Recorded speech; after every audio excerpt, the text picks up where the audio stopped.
हे गणपति मोरे गणे राजा, बड़ महिमा तोरे संसार माँ। आज खेवैया बन के तैं आजा, मोरे डोंगा हवे मजेधार माँ। होली गीत सुनात हूँ प्रभु, ये फगुआ फागुन तिहार माँ। श्रद्धा मन से नहावा हूँ गजानन, अबरित रंग फुहार माँ। होली है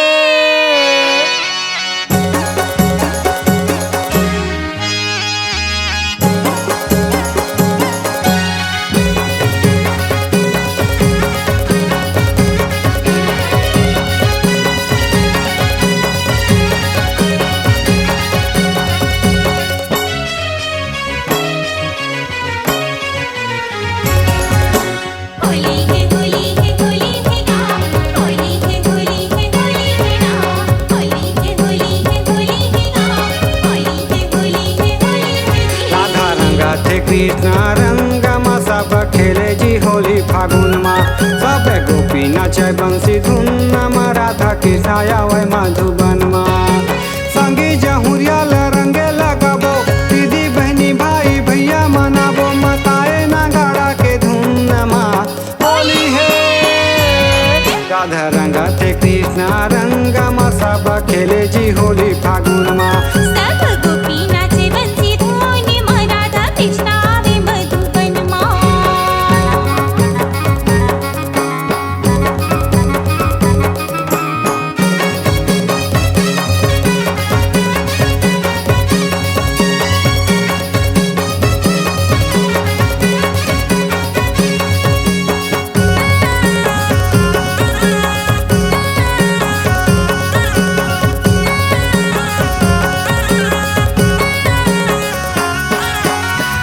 के साल बाबा दरबार लगाए बिंदाबाना गोकुल कसिया।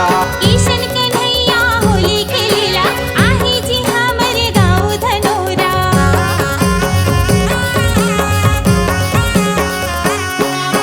कृष्ण कन्हैया मारे बिचकारी, राधा रानी के भिगावा थे साड़ी। संग में गोपी ग्वाला है भैया, खेले होली जमो संगी जमुरिया। रंगे गुलाले धरे लक्ष्मण बाबा, जमो झनका हाथे आवा जी आवा, माता होली के धून माँ।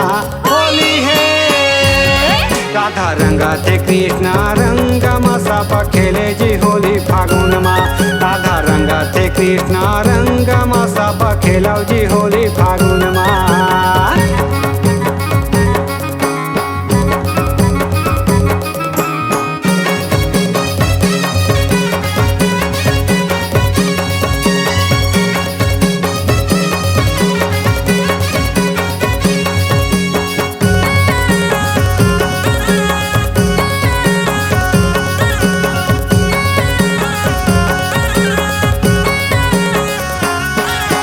गाँव धनोरा के होली नेवता, पाके आथे सबो देवी देवता। राम लखन भगत हनुमान, गिरजा शिव शंकर भगवान। शीतला माई सतो बहिनिया, दर्शन पाकन संगी जहुरिया। माती फागुनवा गाँव धनोरा, खेल के होली जी तरगे चोला। खेलो होली सबो संगी जहुरिया, धामे धनोरा के दीदी मोर भैया, माता राधा कृष्ण धून माँ। होली है राधा रंगा थे कृष्ण रंग मा, सब खेले जी होली फागुन मा। राधा रंगा थी कृष्ण रंग मा, सब खेले जी होली फागुन मा। सब गोपी नाचे बंसी धुन मा, राधा कृष्ण आवे मधुबन मा। सब खेले जी होली फागुन मा, राधा कृष्ण आवे मधुबन मा। राधा कृष्ण रंगत है रंग मा, राधा कृष्ण रंगत है रंग मा, राधा कृष्ण रंगत है रंग मा।